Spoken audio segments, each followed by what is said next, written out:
4년 전에 그냥 웃고 넘겼던 코미디 영상 하나가요, 현실에서 벌어진 어떤 논란을 정말 소름 돋게 예언했다면 믿으시겠어요? 오늘은 바로 이 풍자가 현실이 되어버린 좀 기묘하고 씁쓸한 사건을 한번 제대로 펼쳐보겠습니다. 그러니까 이 사건의 핵심 질문은 바로 이거예요. 진짜 코미디가 미래를 본 걸까요? 아니면 우리 현실이 코미디보다 더 코미디 같았던 걸까요? 글쎄요, 여러분 생각은 어떠세요? 자, 2021년에 개그우먼 강유미 씨 영상에 나왔던 이 대사 한번 잘 기억해 두세요. 이때는 그냥 웃기다 하고 넘어갔던 풍자였거든요.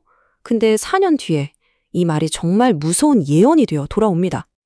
네, 모든 일의 시작은 바로 4년 전 한 코미디 영상에서부터였어요. 그 영상이 왜 지금 와서 예언서라고까지 불리는지 그 이야기의 첫 장을 한번 열어보겠습니다. 때는 2021년, 강유미 씨가 중소기업 퇴사 컨셉으로 영상을 하나 올렸어요. 정말 열악한 근무 환경 때문에 더는 못 버티겠다 하면서 회사를 그만두는 직원의 모습을 진짜 실감나게 연기했거든요. 아마 보신 분들 많을 텐데 그때 직장인들 사이에서 와, 이거 완전 내 얘기 아니냐? 하면서 엄청난 공감을 얻었죠.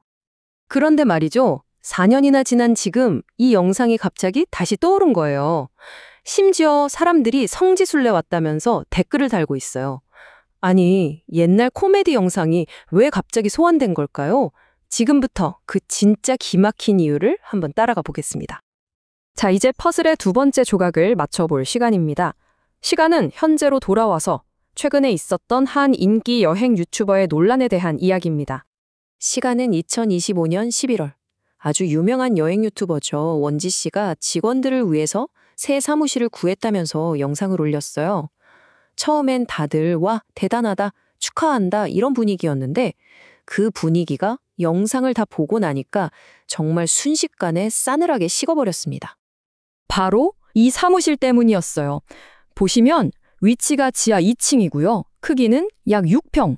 근데 창문이 하나도 없었어요. 이 작은 공간에서 직원 3분이 택배 포장 같은 업무를 해야 한다? 이 사실이 알려지니까 사람들이 정말 깜짝 놀란 거죠. 영상이 올라오자마자 이건 좀 심한 거 아니냐, 직원 복지가 너무 열악하다는 비판이 막 쏟아지기 시작했어요. 구독자들은 사실 유튜버의 성공을 같이 기뻐해 왔잖아요. 그런데 이제는 단순한 크리에이터가 아니라 직원을 둔 CEO가 된 건데 직원들한테 제공한 근무 환경이 이렇다는 것에 대해서 정말 크게 실망했던 겁니다. 상황이 심각해지니까 원지 씨가 일단 영상을 비공개로 돌리고 해명 글을 올렸어요.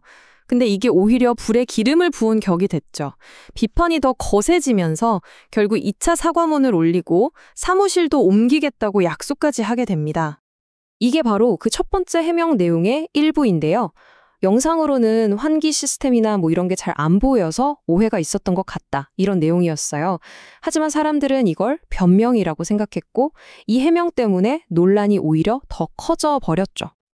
자, 이제 이 이야기의 하이라이트입니다.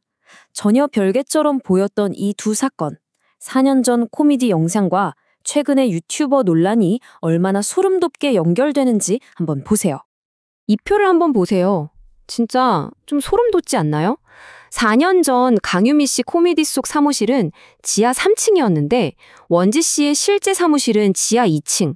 풍자 속 공간은 막 비좁고 어두웠는데 현실의 공간은 6평에 창문 하나 없고, 와, 누가 짜고 한 것도 아닌데 마치 코미디가 현실의 대본이라도 된 것 같은 그런 기막힌 순간이죠. 바로 이 지점에서 사람들이 강유미 씨의 옛날 영상을 다시 찾아가기 시작한 거예요. 와, 이게 현실에서 일어나네? 성지순례 왔습니다. 이런 댓글들이 막 달리면서 4년 전에 그 웃겼던 코미디 영상이 순식간에 예언서가 되어버린 거죠. 아니, 근데 이 이야기가 왜 이렇게까지 화제가 된 걸까요? 그냥 우연의 일치라고 하기엔 뭔가 더 큰 의미가 숨어있기 때문이겠죠. 그 배경을 한번 살펴보겠습니다. 사건 흐름을 한번 전리해 볼게요.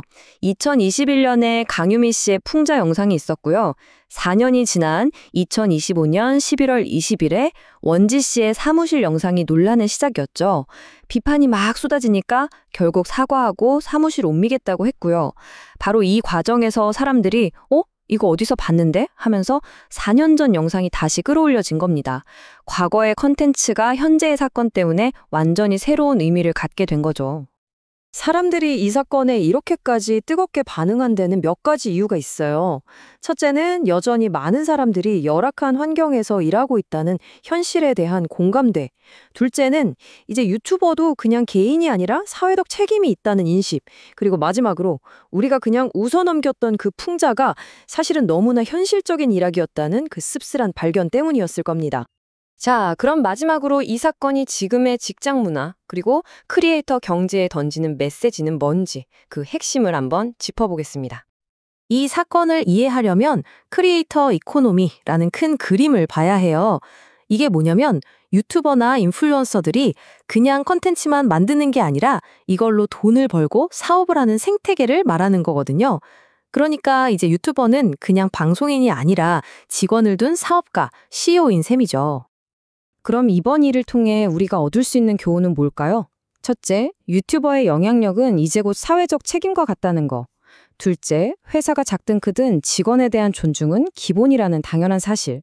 그리고 마지막으로 우리가 그냥 웃고 넘겼던 콘텐츠가 언제든 현실을 비추는 거울이 될 수 있다는 점입니다. 이렇게 풍자가 현실이 되어버린 사건을 보면서 이런 질문을 던지게 됩니다. 점점 더 많은 크리에이터가 CEO가 되어가는 이 시대에 과연 그들은 콘텐츠에 대한 책임을 넘어서 어떤 새로운 사회적 책임까지 고민해야 하는 걸까요? 우리 모두 한 번쯤 생각해볼 문제인 것 같습니다.